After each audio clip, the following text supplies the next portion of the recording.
Bulan Sya'ban ini walaupun bukan bulan mulia seperti Rajab bulan kemarin, ataupun tidak sama juga dengan Ramadan, karena Ramadan itu tentu bulan yang sangat istimewa, namun bukan berarti kemudian Sya'ban ini kita lalaikan. Karena di bulan ini juga Nabi SAW menghabarkan bahwa seluruh amalan kita dalam satu tahun itu diangkat di bulan ini. Dalam satu tahun itu kan kita sudah lelah letih beribadah. Mulai dari Ramadan tahun kemarin, kita berpuasa, qiyamul lail, bersedekah, kemudian Syawalnya, sampai kemudian Sya'ban tahun ini. Artinya sudah macam-macam ibadah kita lakukan. Dari sholatnya, zikirnya, doanya, silaturahimnya, hajinya, atau mungkin umrohnya, dan begitu seterusnya. Lah kita berharap bahwa bulan ini semua amal kita ini terlaporkan kepada Allah, sampai kepada Allah Subhanahu wa ta'ala. Makanya kemudian bulan Sya'ban ini juga tidak bisa dianggap remeh. Baik, ada dua hadis yang kita akan bentangkan di siang hari ini berkaitan dengan bulan Sya'ban. Hadis yang pertama, hadis yang dikeluarkan oleh Imam An-Nasai dari sahabat Usamah ibn Zaid radhiyallahu anhu, di mana Usamah ibn Zaid ini bertanya kepada Nabi SAW, "Ya Rasulullah, lam araka tasumu min syahrin ma tasumu min Sya'ban." Rasul, aku tidak pernah melihat engkau banyak melakukan puasa, maksudnya puasa sunnah, sebanyak engkau berpuasa sunnah di bulan Sya'ban. Ada apa? Maka Nabi SAW mengatakan, "Dzaka syahrun yaghfalun nasu anhu bainar Rajab wa Ramadan." Kata Nabi SAW, karena bulan ini, maksudnya Sya'ban, adalah bulan yang banyak dilalaikan manusia antara Rajab dan Ramadan. Wa huwa syahrun turfa'u fihi al-a'mal ila rabbil alamin. Dan bulan ini adalah bulan diangkatnya seluruh amalan dalam satu tahun kepada Rabb semesta alam. Fa uhibbu an yurfa'a amali wa ana shaim. Dan aku ingin ketika amalanku diangkat itu aku sedang berpuasa. Ini hadis yang pertama. Nanti kita jabarkan. Hadis yang kedua. Hadis ini memang diperselisihkan tentang sahih dan tidaknya. Akan tetapi sebagian para ulama ada yang mensahihkannya, seperti Syekh Nasiruddin Al-Albani rahimahullahu taala. Hadis yang dikeluarkan dari Imam Ibnu Majah, kemudian Tabrani dan yang lainnya, di mana Nabi SAW bersabda, "Yattali'ullahu ila khalqihi fi lailatin nisfin min Sya'ban fayughfaru li jami'i khalqihi illa li musyrikin wa musakhin." Kata Nabi SAW, Allah akan menampakkan kepada makhluknya di malam pertengahan Sya'ban, atau disebut dengan nisfu Sya'ban. Maka Allah akan mengampuni seluruh makhluknya kecuali dua manusia. Pertama, orang musyrik yang menyekutukan Allah, dan yang kedua, orang yang menanamkan kedengkian dalam hatinya. Baik, inilah dua hadis, kita akan jabarkan sedikit. Hadis yang pertama, hadis dari Usamah ibn Zaid radhiyallahu anhu. Di sini ada 3 poin yang kita akan bahas. Poin yang pertama, Nabi SAW ketika menjelaskan bulan Sya'ban, Rasul mengatakan, "Syahrun yaghfalun nasu anhu bainar Rajab wa Ramadan." Jadi bulan Sya'ban itu bulan yang dilalaikan, karena terjepit di antara 2 bulan mulia. Pertama, Rajab yang merupakan Ashhurul Hurum, 4 bulan-bulan mulia, salah satunya Rajab, dan itu tertuang dalam surah At-Taubah 36. Dan yang kedua Ramadan, dan ma'ruf bulan Ramadan adalah bulan yang sangat mulia dari seluruh bulan-bulan yang ada. Lah Sya'ban ini tidak punya keutamaan. Dia bukan bulan seperti Ramadan dan juga bukan bulan haram seperti Rajab. Makanya Nabi SAW mengatakan bulan yang dilalaikan manusia. Kenapa dilalaikan manusia? Karena orang sudah terfokus dengan 2 bulan ini saja. Terfokus dengan Rajab karena Ashhurul Hurum, kemudian terfokus dengan Ramadan karena Sya'ban ini dikiranya tidak banyak keutamaan sehingga disibukkan hanya untuk menyongsong Ramadan. Tentu maksudnya perkara-perkara dunia. Makanya karena bulan ini dilalaikan, banyak orang berpikir bulan Sya'ban ini kesempatan mencari uang supaya ketika Ramadan sudah tenang. Atau mungkin membeli banyak bahan-bahan pokok untuk Ramadan. Atau mungkin juga melampiaskan sesuatu yang tidak bisa dilakukan Ramadan. Nanti Ramadan tak bisa kuliner, kenyang-kenyangkanlah di bulan Sya'ban. Ya. Lah inilah yang kemudian menjadikan manusia lalai dari bulan Sya'ban. Padahal ada sebuah kaidah. Sebuah ibadah yang dilakukan di tengah kelalaian manusia, maka ibadah itu dinilai sangat istimewa. Ini kaidah. Sebuah ibadah yang dilakukan di saat manusia lalai, ketika manusia mengejar dunia, kita pula mengejar akhirat, maka pengejaran kita kepada akhirat itu sangat istimewa. Kenapa? Karena dilakukan di tengah-tengah kelalaian manusia. Lah ketika bulan Sya'ban itu manusia lalai karena mengira Sya'ban tidak ada keutamaannya dan tidak ada keistimewaannya, sehingga tidak banyak ibadah, malah sibuk mencari dunia hanya untuk menyongsong Ramadan. Maka ketika kemudian kita melakukan ibadah di saat manusia menyongsong Ramadan, sibuk dengan dunia, maka kita keluar dari kelalaian manusia. Berarti kita punya keistimewaan di situ. Contoh, salat malam. Manusia sedang lalai, mereka tertidur.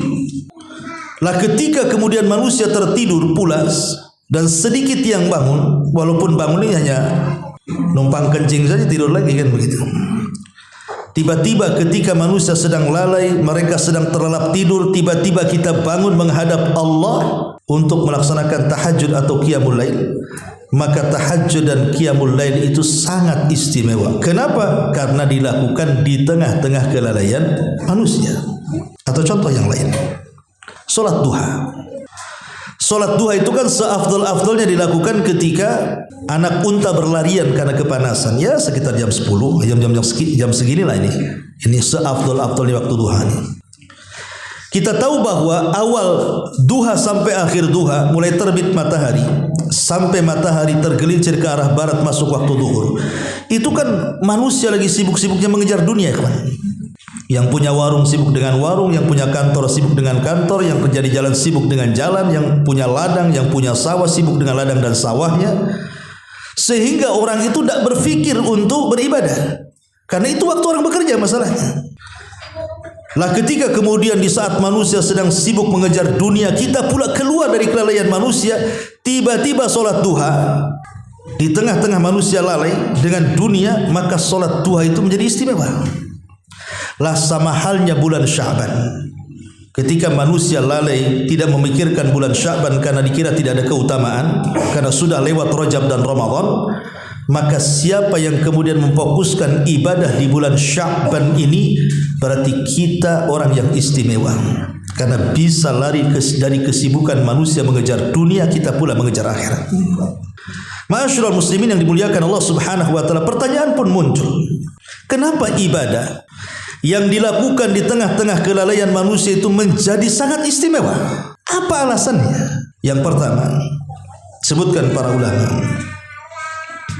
karena ibadah yang dilakukan di tengah-tengah kelalaian manusia menunjukkan ibadahnya ikhlas karena Allah. Jadi menunjukkan keikhlasan.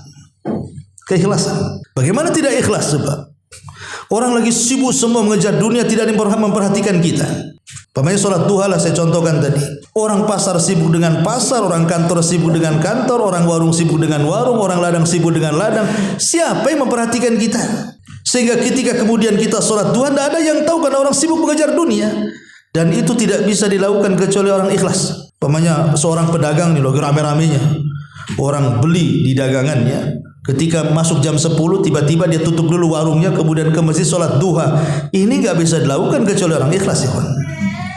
Makanya itu menunjukkan bahwa ibadah yang dilakukan di tengah-tengah kelalaian manusia menunjukkan akan keikhlasan. Ini satu.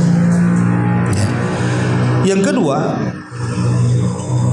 dia telah melakukan ibadah yang sifatnya sirriyah. Sirriyah itu tidak ada yang tahu kecuali dia dengan Allah. Karena tidak banyak orang perhatikan dia. Dan ibadah yang disembunyikan yang tidak ada yang tahu kecuali Allah itu sangat istimewa sekali. Makanya lihat ketika Rasul SAW berbicara soal sedekah. Apa kata Rasul? Sadaqatus sir tudfi'u ghadab Rabb. Sedekah yang sembunyi-sembunyi itu bisa meredam kemurkaan Allah. Karena istimewa. Sebagaimana dosa yang disembunyikan yang tidak ada tahu kecuali kita dengan Allah saja sangat membahayakan amalan kita. Sebagaimana hadis yang ma'ruf, nanti pada hari kiamat akan datang manusia membawa dosa, membawa pahala sebesar gunung Tihama, tapi dihancurkan Allah gara-gara maksiat yang tidak terang-terangan. Maka begitu juga orang yang beribadah secara tidak terang-terangan yang tidak ada yang tahu kecuali kita dengan Allah, maka ini sangat istimewa sekali. Apalagi tadi poinnya adalah dia melakukan ibadah di saat kelalaian manusia, menunjukkan orang ini orang yang taubat. Orang yang memang ingin dekat dengan Allah, ingin bertobat kepada Allah, ingin kembali kepada Allah Subhanahu wa ta'ala. Ini poin yang pertama, bahwa bulan Sya'ban itu bulan yang dilalaikan manusia. Jadi kalau kita keluar dari kelalaian manusia berarti sangat istimewa. Poin yang kedua, dari hadis Usamah ibn Zaid radhiyallahu anhu. Ya. Nabi SAW setelah mengatakan dzaka syahrun yaghfalun nasu anhu baina Rajab wa Ramadan. Apa kata Rasul selanjutnya? Wa huwa syahrun turfa'u fihil a'mal. Di mana bulan Sya'ban ini adalah bulan amalan kita akan diangkat. Amalan kita akan diangkat. Amalan manusia diangkat ke langit itu ada di 3 tempat, ada di 4 tempat. Yang pertama, ada yang sifatnya harian. Jadi setiap hari itu amalan kita diangkat sebenarnya, tapi dibatasi waktu, hanya di waktu asar dan waktu subuh saja. Dan itu berdasarkan hadis Nabi SAW mengatakan, yata'aqabuna fikumul malaika, malaikatul laili wa malaikatul nahar, wa yajtami'una fi salatil asri wa salatil fajri. Kata Nabi SAW, setiap hari Allah itu mengutus malaikat untuk mencatat kebaikan kita dan mengangkatnya ke langit. Dan pertemuannya di solat asar dan solat fajar bagi malaikat malam dan siang. Ini amalan harian namanya. Makanya kenapa orang yang menjaga 2 solat ini dijamin masuk surga. Man hafadha ala baradaini dakhalal jannah. Siapa yang menjaga 2 solat ini, maksudnya subuh dan asar, maka dijamin masuk surga. Karena itu tempat diangkatnya amal kita. Bahkan ulama mengkategorikan 2 solat ini sebut solat wusta namanya, yang Allah katakan hafidhu ala salawati was salatil wusta. Nah, itulah ada yang mengatakan wusta itu solat subuh, ada yang mengatakan solat asar.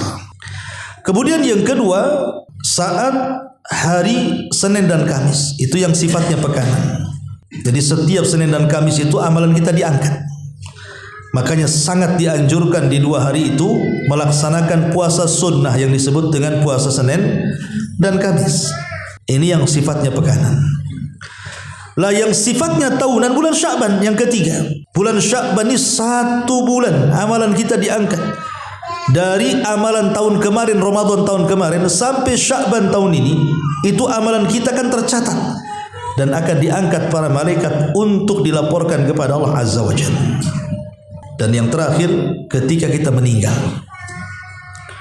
amalan itu akan diangkat. Sebagaimana hadis Bara bin Azib radhiyallahu an, ketika ruhnya seorang mukmin itu diangkat ke langit, dibalut kain kafan dari sorga dan wewangian dari sorga, maka catatannya mengikuti di bawahnya. Kemudian ruh ini berjumpa dengan Allah, dan Allah katakan, kembalikan ruh ke dalam jasadnya, tetapi angkatlah catatannya ke tempat yang paling tinggi di sorga, fil illiyin, di tempat yang disebut dengan illiyun. Inilah tempat amalan kita diangkat. Lah bulan Sya'ban ini adalah bulan amalan kita diangkat dalam 1 tahun itu. Ya, makanya kesempatan memperbanyak ibadah, mumpung lagi diangkat kan itu. Banyak-banyak ibadah. Ini poin yang kedua. Poin yang ketiga, bulan Sya'ban ini kata Nabi SAW, wa ana uhibbu an yurfa amali wa ana sha'im. Dan saya suka ketika amalan saya diangkat, saya sedang berpuasa. Berarti ibadah yang paling utama yang dianjurkan dilakukan di bulan Sya'ban adalah berpuasa. Karena hadis Usama bin Zaid kan bertanya kepada Rasul, jadi kalau Sya'ban ini khusus puasa sunnah Nabi, tapi kalau Ramadan puasa wajib yang sifatnya dilakukan hampir 1 bulan. Jadi Rasul itu puasa Sya'ban tuh hampir 1 bulan gitu ya, berpuasa, tapi tidak disamakan dengan Ramadan. Tentu tidak boleh, karena Ramadan itu kita puasa full 1 bulan, tapi Sya'ban tidak boleh full. Kenapa? Karena ada 1 atau 2 hari sebelum Ramadan yang disebut dengan hari yang diragukan. Tidak boleh puasa di situ.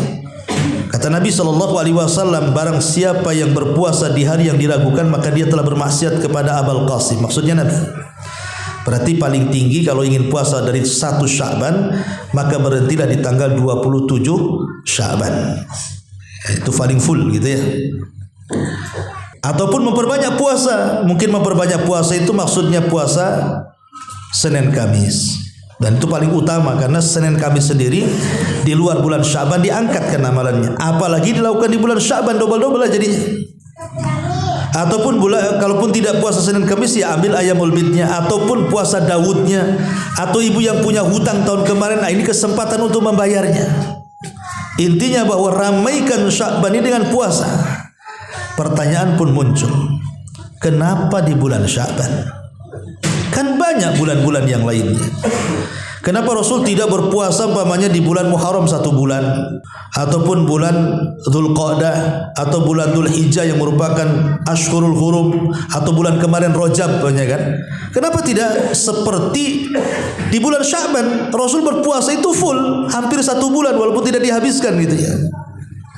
Kenapa gitu pertanyaannya? Kenapa memilih bulan Sya'ban? Yang pertama kata para ulama, karena bulan Sya'ban ini kata Imam Ibnul Qayyim muqaddimatu Ramadan. Dia adalah muqaddimah masuknya bulan Ramadan. Dan ibadah vital di bulan Ramadan itu adalah berpuasa. Kalau sebut saja Ramadan pasti ingat puasa, ingat tarawih, ingat baca Quran. Tapi yang pertama kali pasti puasa. Kapan kita ketemu dulu waktu bulan puasa? Bulan Ramadan, pasti puasa yang disebutkan. Lah karena ibadah yang identik dengan Ramadan adalah puasa, maka puasa di bulan Sya'ban itu muqaddimah untuk membiasakan masuknya puasa di bulan Ramadan. Sebab kalau orang tidak terbiasa lapar di bulan Sya'ban, masuk Ramadan kemudian berlapar-lapar dengan puasa, itu terkadang tidak khusyuk tuh puasanya. Kadang-kadang lupa pula dia sedang berpuasa, makan minum pula. Udah kenyang baru ingat, oh iya sedang berpuasa. Kadang-kadang seperti itu. Ya, kalau nggak diingatkan ya terus saja dia makan. Ya, asal jangan berpura-pura aja kan begitu.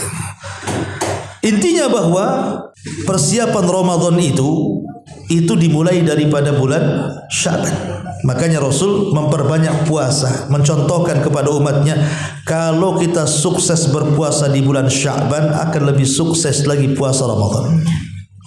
Karena tidak akan kaget kan ususnya ya. Ya biasa ususnya ngembang tiba-tiba menyempit kan gitu. Apa enggak kaget itu? Nah, kalau sudah terbiasa sempit kan makin sempit lagi, sehingga tidak lapar orangnya. Ini yang pertama. Yang kedua, kenapa ibadah puasa yang dipilih menjelang Ramadan ini?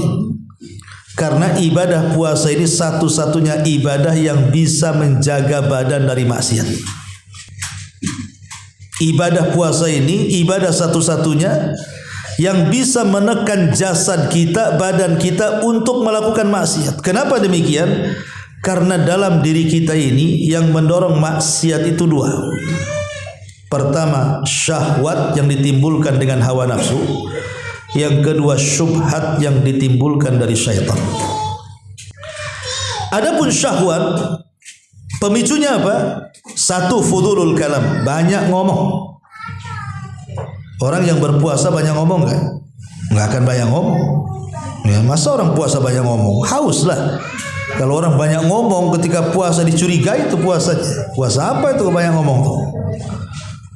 Ini yang pertama. Yang kedua, fudulut ta'am, banyak makan.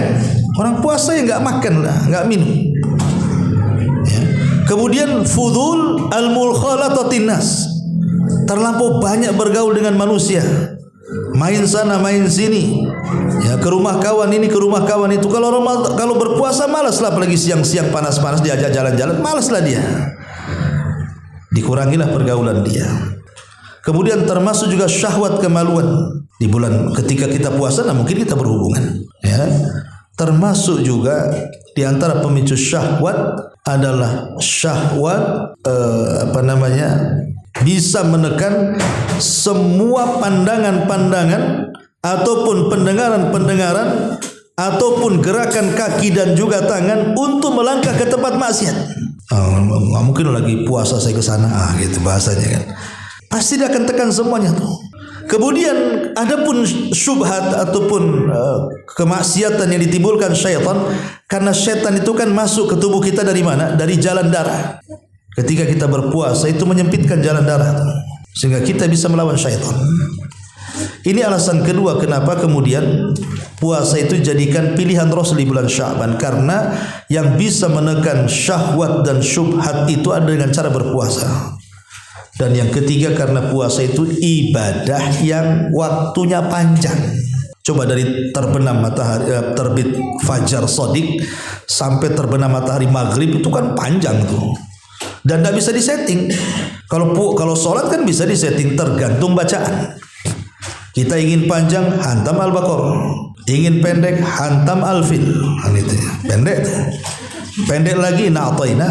Pendek lagi bagi dua, ini na'ataina. Gitu. Artinya kalau sholat kan bisa disetting tergantung kemauan kita. Kita bisa khusyuk, bisa lama, bisa tumakninah, bisa juga dikebutkan, di super kilat khususkan, kan bisa saja ya. Tapi gimana caranya sifat puasa mau disegerakan, mau dicepatkan kayak sholat? Enggak bisa. Oh enggak bisa Ustaz. Puasa seduhur mana sah? Puasa seasar, atau lebih pendek lagi puasa sepanas pagar. Gimana caranya? Ya. Jadi puasa itu ibadah panjang, mau tidak mau dari terbit fajar sampai terbenam matahari dia harus puasa. Lah karena ibadah ini ibadah yang panjang, maka ini pula ibadah dipilih Nabi. Ini poin yang kedua.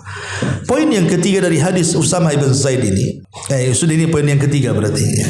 Kemudian yang hadis yang berikutnya, hadis yang menunjukkan tentang keistimewaan nisfu Sya'ban.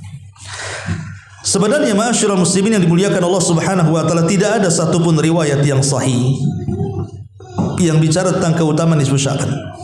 Tidak ada, satu pun tidak ada. Ya.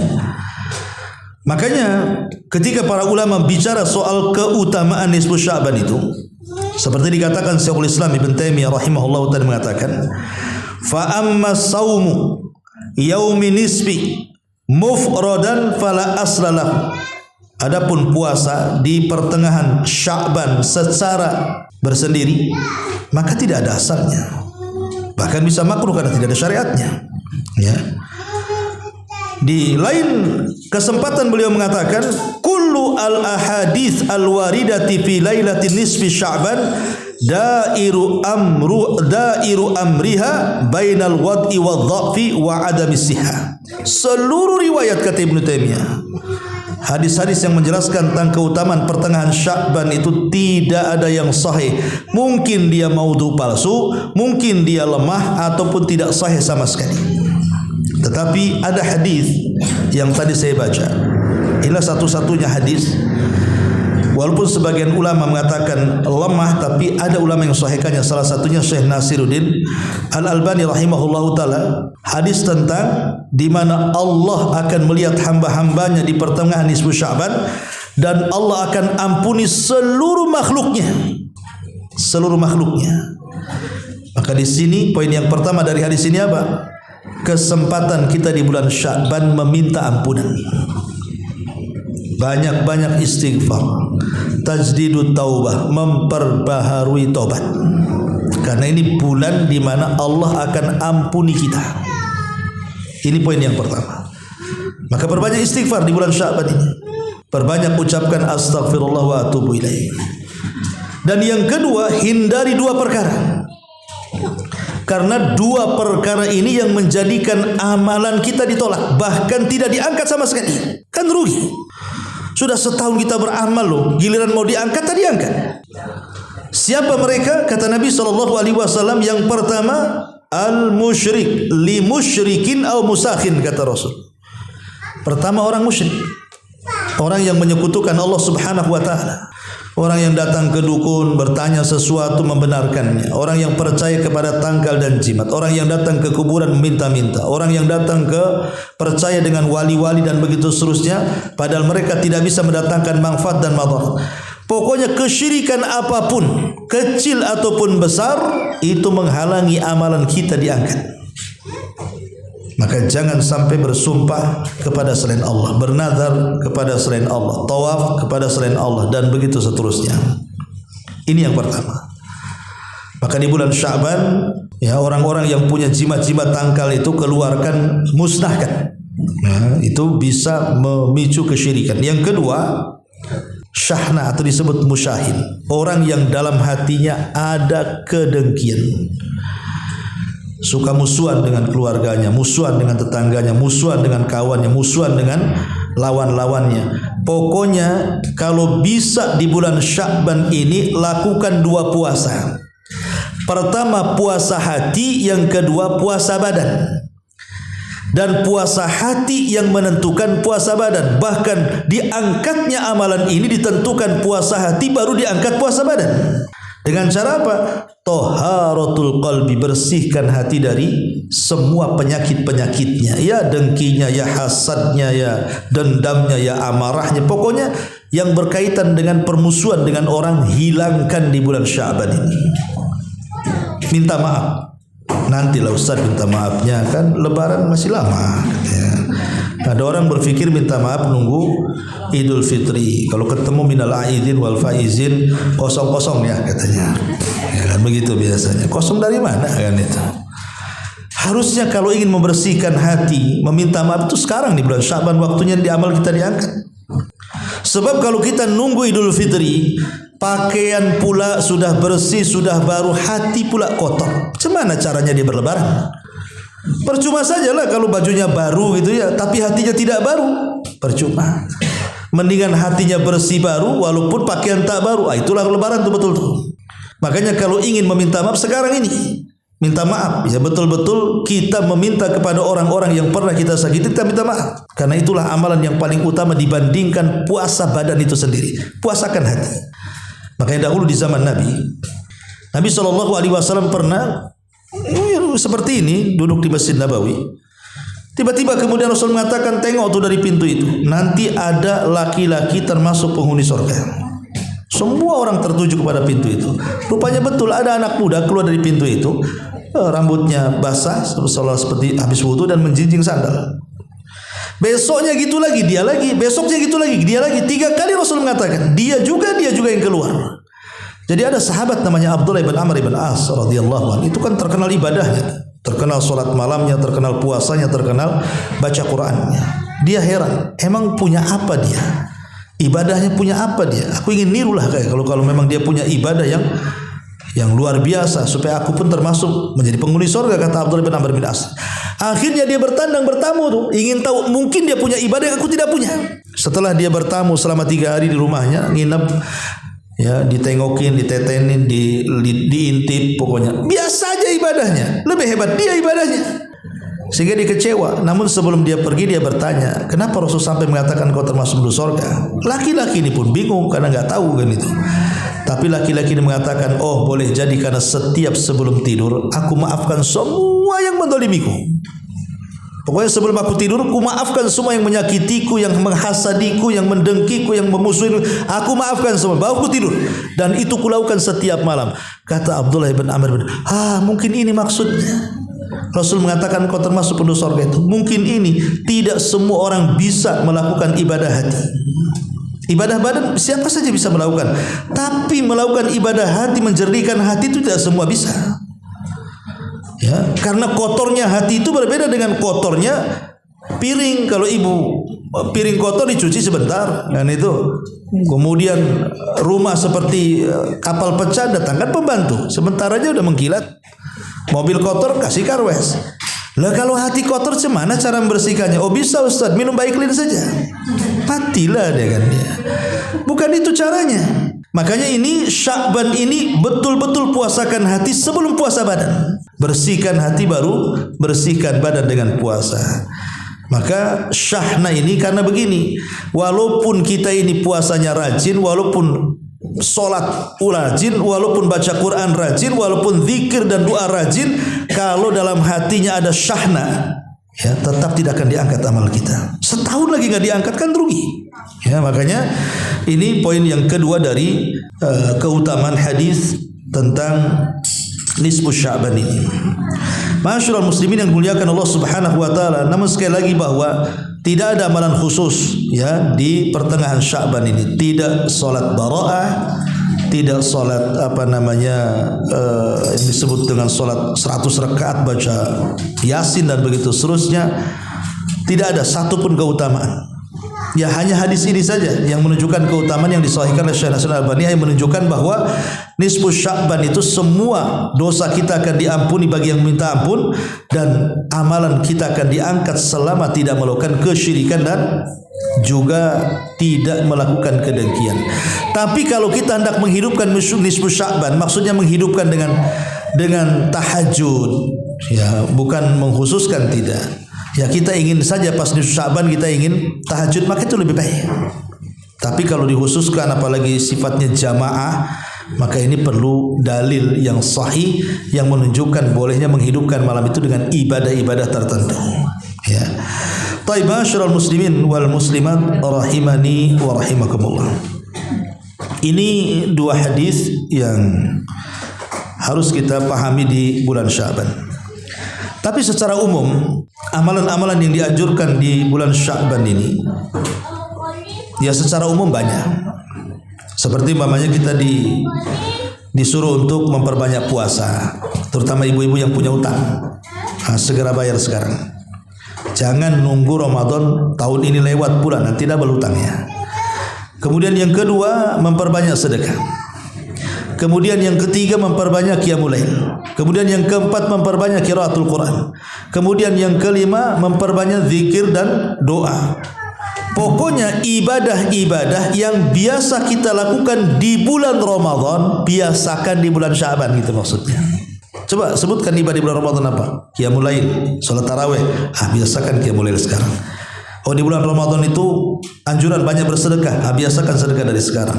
Oh di bulan Ramadan itu identik dengan Quran, biasakan baca Quran dari sekarang. Oh di bulan Ramadan itu identik dengan puasa, biasakan puasa dari sekarang. Itu maksudnya. Kenapa demikian? Karena sekali lagi Sya'ban itu menentukan kesuksesan di bulan Ramadan. Jangan ada orang yang mengatakan ketika bulan Ramadan, aduh saya baru baca Quran 1 lembar udah malas. Baru 1 lembar udah malas. Bacanya setengah jam, praynya 1 hari. Ataupun umpamanya dia sholat tarawih, imamnya kelamaan, dimaki imamnya. Imam apa ini? Kita nggak lihat belakang katanya. Ada orang itu dihantam Al-Baqarah sama dia. Itu karena kita tidak terbiasa berdiri lama masalahnya, ya. Atau bakhil dalam sedekah. Coba kalau di bulan Sya'ban terbiasa kita ini qiyamul lail, ya, berdiri lama-lama gitu ya, pegang mushaf sendirian tengah malam. Nanti yang komplain itu kita sama imam tuh, "Mam, lambat kali, kasih panjang lagi lah," kan begitu. Ini enggak, panjang kali katanya. Tolonglah sedikitkan tuh bacaannya. Nanti kalau kita terbiasa qiyamul lail, terbalik itu tegurannya. Aduh, kok baru setengah jam kok selesai, harusnya 2 jam lah. Nah, itu kan mantap tuh. Ya. Kemudian kalau orang terbiasa baca Quran, pasti dia baca Quran pun lancar. Kita kalau 1 tahun loh, walaupun kita lancar baca Quran, kalau tidak pernah membuka mushaf, baru dibuka mushafnya bulan Ramadan, nggak akan lancar, saya garanti. Nggak akan lancar. Pasti dia ngeraba-raba lagi tuh untuk melancarkannya. Baru 2-3 hari baru betul-betul lancar kan. Akhirnya kan tersendat kita untuk menghatamkan Al-Quran di bulan Ramadan kan. Maka biasakan, kalau sudah terbiasa baca Quran di bulan Sya'ban itu, nanti akan mengalir di bulan Ramadan tuh. Mau menghatamkan pun senang karena sudah terbiasa baca Quran. dan ibadah-ibadah yang lainnya. Tapi yang jelas ada 5 poin yang harus perhatikan. Pertama, ihris an tuqaddimal amal at-thayyiba fa innallaha thayyibun la yaqbalu illa thayyiba. Yang pertama, hendaklah berusaha keras untuk banyak melakukan amal kebaikan dan Allah tidak menerima kecuali yang baik-baik. Amal kebaikan apapun lakukan di bulan Sya'ban. Yang kedua, aqrin amalaka bil ikhlas. Sandingkan amalanmu di bulan Sya'ban ini dengan keikhlasan kepada Allah. Bukan karena riya, bukan karena sum'ah, bukan karena takabur, bukan yang lainnya. Yang ketiga, liyakun laka khabi'atun la tarahal a'yun wa la tasma'uhal udhun. Kalau bisa di bulan Sya'ban ini perbanyak amal-amal yang tidak ada yang tahu kecuali kita dengan Allah. Kemudian yang keempat, ihdari syahna fa innaha tamna'u qabul al-a'mal. Hindari permusuhan karena itu yang menjadikan tertolaknya amalan kita di hadapan Allah. Kemudian yang keenam, dawim alal a'malis salih. Biasakan beramal saleh walaupun sedikit. Walaupun sedikit. Amal apa saja? Setiap hari kalau bisa punya amal walaupun sedikit. Karena ini waktu diangkatnya amal kita. Dan yang terakhir, aktsir minad du'a an yataqabbalallahu minka wa aktsir minal istighfar. Perbanyaklah berdoa kepada Allah Azza wa Jalla agar seluruh amalan kita dalam setahun diangkat. Kemudian karena ini bulan ampunan juga, perbanyaklah istighfar kepada Allah Subhanahu wa taala. Jadi kesimpulan dari 2 hadis ini, ikhwatu fiddin, berarti ada 2 perkara yang paling penting. Pertama, bahwa bulan Sya'ban ini adalah bulan diangkatnya amal. Dan yang kedua, bulan Sya'ban inilah bulan di mana dosa-dosa hamba akan diampuni Allah Subhanahu wa taala. Ini di antara fadilah bulan Sya'ban. Taib. Adapun bulan Sya'ban sendiri, ya memang saya katakan dari awal tidak ada keistimewaan seperti Rajab atau Ramadan. Tapi bulan Sya'ban ini juga adalah bulan bersejarah. Jadi banyak sejarah-sejarah yang terjadi di bulan Sya'ban. Sebut saja pengalian kiblat. Itu terjadi bulan Sya'ban, pengalian kiblat itu. Jadi Nabi SAW ketika berada di Madinah, Rasul melihat bahwa kiblat dia sama dengan kiblat Yahudi. Rasul tak mau. Akhirnya terus menatap wajahnya ke langit dan meminta kepada Allah agar kiblat itu dipalingkan ke Baitullah Al-Haram. Maka turunlah surah Al-Baqarah, qad nara taqalluba wajhika fis sama falanwalliyannaka qiblatan tardhaha fawalli wajhaka syatral Masjidil Haram. Turun ayat pemindahan kiblat. Kapan terjadi? Di bulan Sya'ban. Yang kedua, puasa Ramadan. Puasa Ramadan itu disyariatkan di bulan Sya'ban tahun kedua Hijriah.